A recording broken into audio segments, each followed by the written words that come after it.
The wind howled across the cliffs like a mournful cry, carrying with it the salt of the distant sea and the promise of storms yet to come. Kael walked along the narrow path that skirted the edge of the world, his boots finding purchase on stones that had witnessed centuries of travelers pass by. He rarely came to the cliffs. The forest was his domain, the cabin his sanctuary. But sometimes, when the weight of solitude grew too heavy even for him, he sought the vastness of the horizon. There was something humbling about standing at the edge of the land, staring into an endless expanse of sky and water. Today, however, he was not alone. He saw her from a distance, a figure standing dangerously close to the edge, golden hair whipping in the wind like flames caught in a tempest. She wore a simple medieval dress, once fine, but now torn and stained with mud and what might have been blood. And her feet were bare, pale against the dark stone, cut and bleeding from a journey that must have been long and desperate. Kael's pace quickened. As he drew closer, details emerged from the chaos of wind and distance. She was young, perhaps 22 or 23, with long blonde hair that reached past her waist. Her posture was rigid, arms wrapped around herself as if she were the only thing holding her body together. She stared at the churning waters below with an intensity that made Kael's blood run cold. He had seen that look before. "The wind is treacherous here," he called out, loud enough to be heard over the gusts, but gentle enough not to startle. "One wrong step, and the cliff takes you." The woman didn't turn, didn't acknowledge his presence at all. She simply continued staring at the abyss below, as if the rocks and waves held answers to questions she had been asking her entire life. Kael approached slowly, carefully, the way one might approach a wounded animal. "My name is Kael," he continued, stopping a few meters behind her. "I'm not here to hurt you. I'm not here to take you anywhere. I just saw someone standing alone at the edge of a cliff, and thought maybe she shouldn't be alone." Finally, she spoke. Her voice was hoarse, barely audible above the wind. "Everyone should be alone sometimes. Sometimes, yes, but not at the edge of a cliff. Not with that look in your eyes." She turned then, and Kael saw her face for the first time. "Beautiful." That was the first word that came to mind, followed immediately by broken. Her features were delicate, aristocratic almost, with high cheekbones and a graceful jaw. But her blue eyes that should have sparkled like the summer sky were dull, lifeless, carrying a weight that no young woman should ever have to bear. And beneath the numbness, buried so deep that most would never see it, there was pain. Ancient, festering pain that had been rotting inside her for years. "You don't know me," she said, her voice flat. "You don't know what I've done, what's been done to me. You should walk away." "Probably," Kael agreed, "but I've never been good at doing what I should." Something flickered in her eyes. Not hope, it was too early for hope, but curiosity. A tiny crack in the armor of indifference she had wrapped around herself. "Why do you care?" "Because I've stood where you're standing. Not this cliff, but others like it. And someone once told me that the edge is not the answer." It took me years to believe them, but they were right. The woman studied him for a long moment, searching for something: deceit, pity, the familiar cruelty she had learned to expect from the world. Finding none, she looked away, back toward the horizon. "I wasn't going to jump," she said quietly. I needed to think, to breathe, to be somewhere he couldn't find me." Her jaw tightened, and Kael saw her hands clench into fists at her sides. "It doesn't matter. It matters to you." "Which means it matters." The woman laughed, but it was a hollow sound, devoid of any warmth. "You're persistent.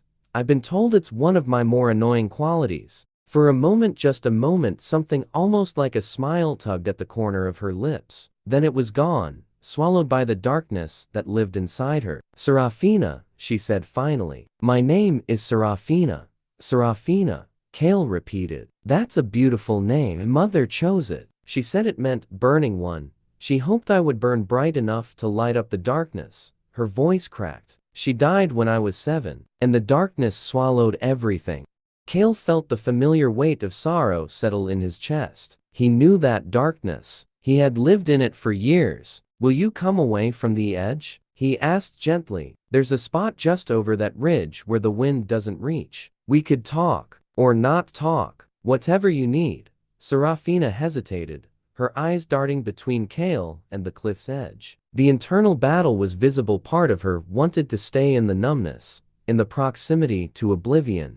But another part, a part that refused to die no matter how hard the world tried to kill it, wanted something else. Okay, she whispered. The spot Kael had mentioned was a small hollow in the rocks, sheltered from the wind by a natural formation that curved like a protective hand. They sat on opposite sides, close enough to talk, but far enough to maintain the illusion of safety. For a long time, neither spoke.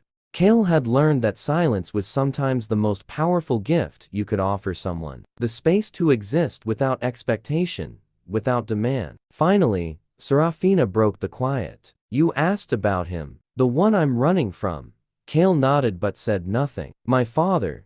The word came out like poison, burning her lips as it escaped. Lord Aldrich Thornwood. Respected nobleman. Pillar of the community. Monster. Her hands were shaking now, and she clasped them together to still the tremors. After my mother died, everything changed. He changed. Or maybe he was always that way, and she was the only thing holding back the beast. Serafina's voice dropped to barely a whisper. I was 7 years old. 7. And she couldn't finish. She didn't need to. Kael understood, and the understanding filled him with a rage so pure, so absolute, that it took every ounce of his control not to let it show. He told me it was my duty.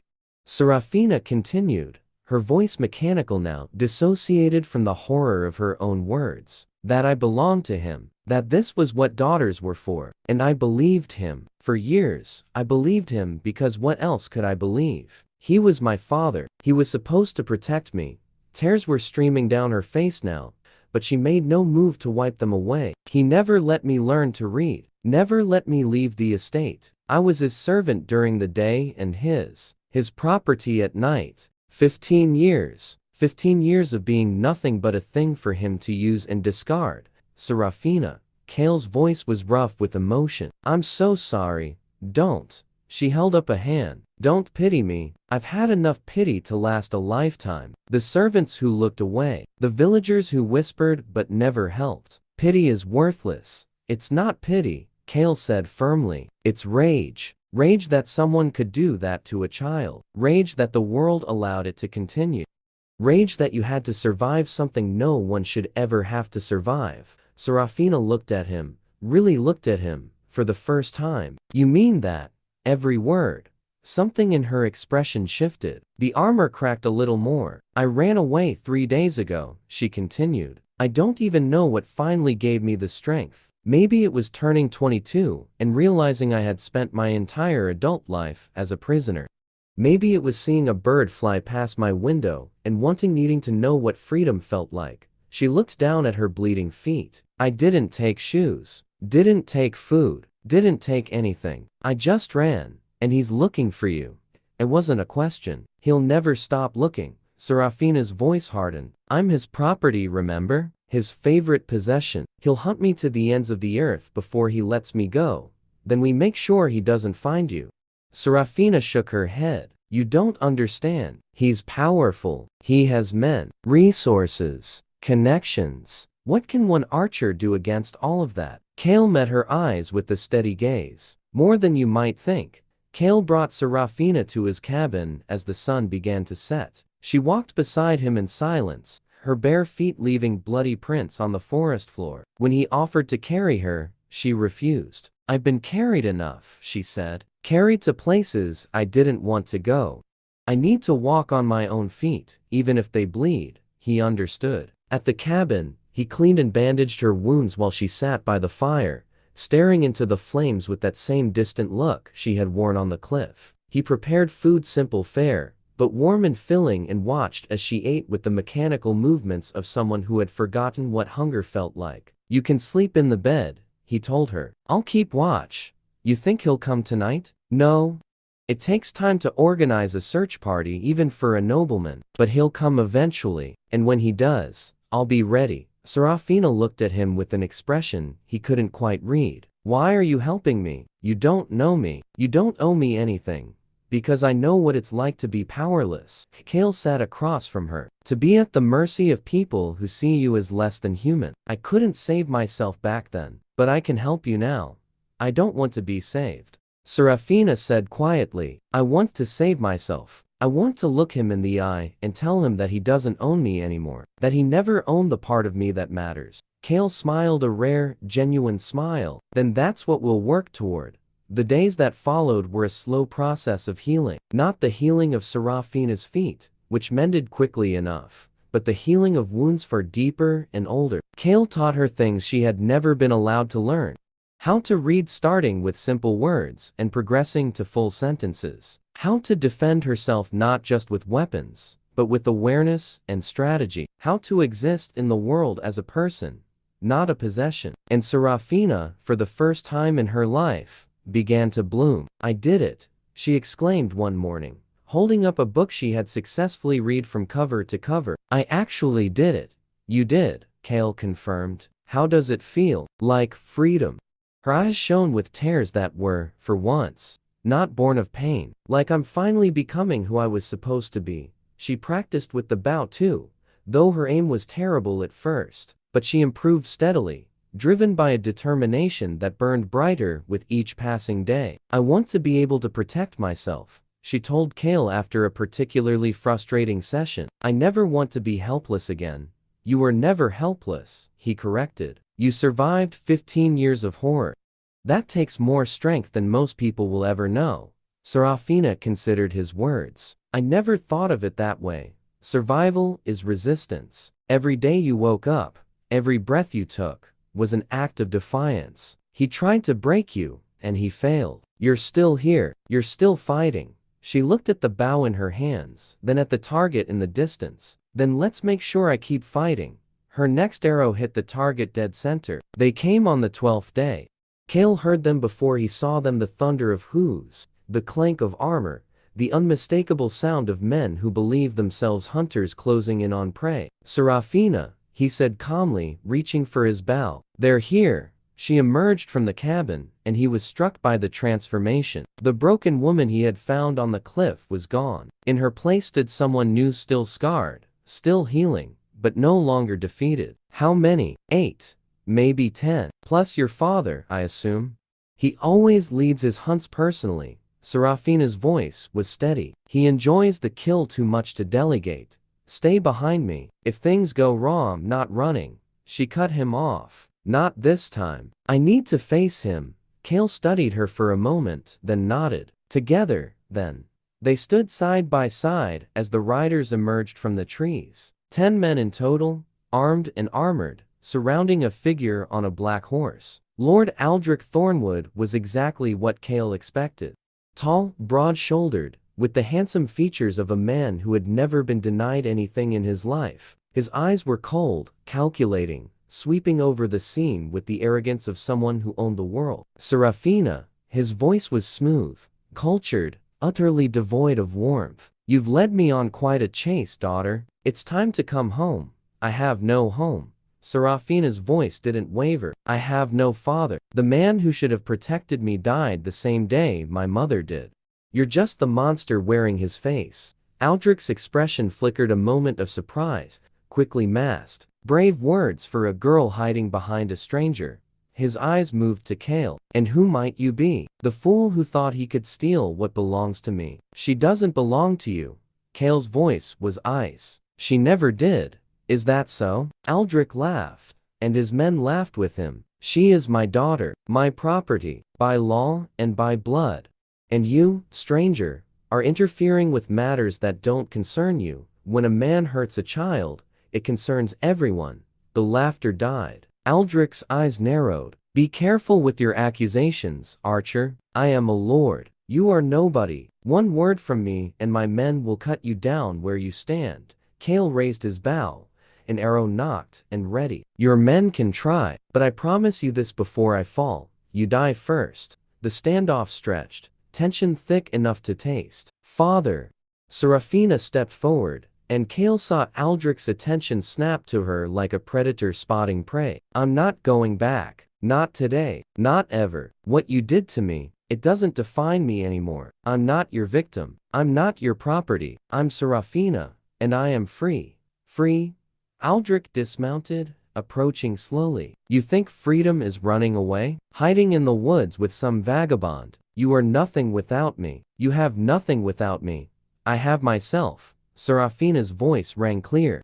And for the first time in my life, that's enough. Aldrich's face twisted with rage, the mask of civility finally cracking to reveal the monster beneath. Enough of this. Seize them both. Kill the archer if he resists. The men advanced. Kael's bow sang. The first arrow found the throat of the lead rider before anyone could react. The second and third followed in rapid succession, dropping 2 more men from their horses. Chaos erupted. Serafina moved without thinking, grabbing a fallen sword and positioning herself at Kael's back. She wasn't skilled, but she was determined, and determination counted for more than skill in moments like these. The battle was brutal and brief. Kael moved like death itself, each arrow finding its mark, each movement precise and lethal. When his quiver emptied, he drew his knife and fought with the same cold efficiency. When the dust settled, 8 men lay dead or dying. Only Aldrich remained, his fine clothes splattered with the blood of his own men, a sword trembling in his hand. You, he stared at Kael with disbelief. What are you? I'm nobody, Kael replied, echoing Aldrich's earlier words. But your daughter wanted to tell you something. He stepped aside, leaving Serafina face to face with her tormentor. Aldrich looked at her, and for the first time, Kael saw fear in the nobleman's eyes. Serafina, daughter, please, we can forget all of this. Come home, and everything will be different. I promise. Your promises mean nothing. Serafina's voice was calm, steady, strong. For 15 years, you made me believe I was worthless, that I existed only for your pleasure, that I deserved everything you did to me. She raised the sword, pointing it at his heart. But you were wrong. I am worthy, I am strong, and I am no longer afraid of you. Please, I could kill you, she continued. Part of me wants to. But if I do, become what you made me, a creature of violence and pain. So instead, I'm going to let you live. Live with the knowledge that your property walked away, that your power means nothing, that in the end, you lost. She lowered the sword. Go back to your estate. Tell everyone what happened here. Tell them that Serafina Thornwood is dead, and someone new has taken her place. Someone you will never touch again. Aldrich scrambled backward, stumbling to his horse, fleeing like the coward he had always been. Serafina watched him go, and when he finally disappeared from sight, she let out a breath she seemed to have been holding for years. It's over, she whispered. Kael placed a hand on her shoulder. No, it's beginning. She turned to him, and despite everything, the blood, the death, the echoes of trauma that would take years to fully heal, she smiled. A real smile, the first of many to come.